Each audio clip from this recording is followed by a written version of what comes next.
documents carefully. You are listening to the NPZ Law Firm Show.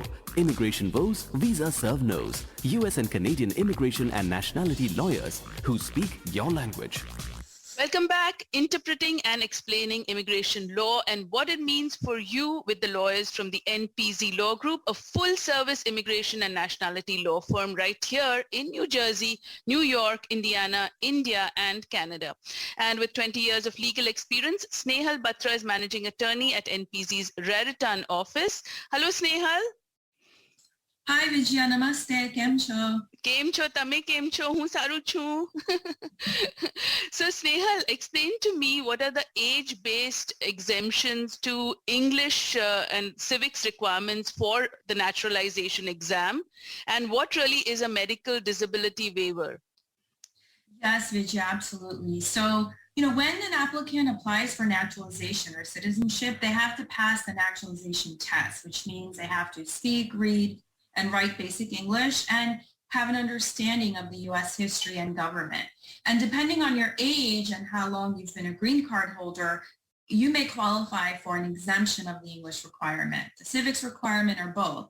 So the age-based exemptions include if you are at the time of filing 50 years of age or older and have been a permanent resident for at least 20 years, or if you're 55 and older and have been a permanent resident for at least 15 years. For both of these, you do not have to take the English language test. Okay, you do have to take the civics test, but you can take it in the language of your choice.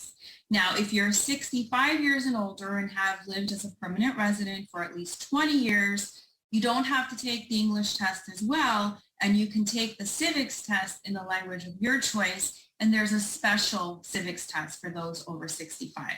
Now, there's also a medical exception to the English requirement or the civics test. Okay, this is not age-related or the length of your green card status. Okay, so for example, if you have an applicant who's 58 years old and has only been a green card holder for like 11 years, let's say, there is a medical disability exception. Okay, they can still apply for naturalization, but they're asking the Immigration Service to basically waive the English and civics portion of the exam. Okay, they don't have to fulfill that exam because they have either a physical or developmental disability or mental impairment. And if that's the case, then they have to file what's called a medical certification for disability. Okay, and it has to be completed within 6 months of filing your naturalization application, before you file.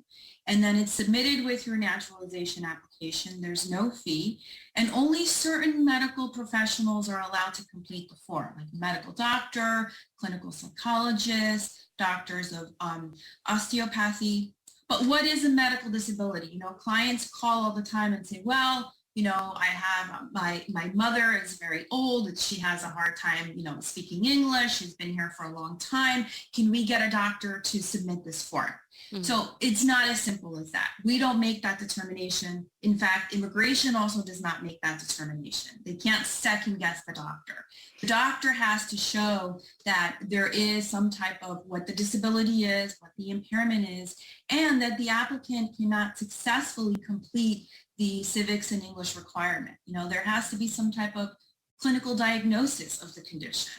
And in fact, the form requires them to list the actual DSM code, and they have to explain what is the disability. Generally, what we see is individuals who have some kind of cognitive impairment like dementia, Alzheimer's, which would prevent them from learning, the English or civics portion. And that this type of impairment is expected to last or has lasted at least 12 months or more.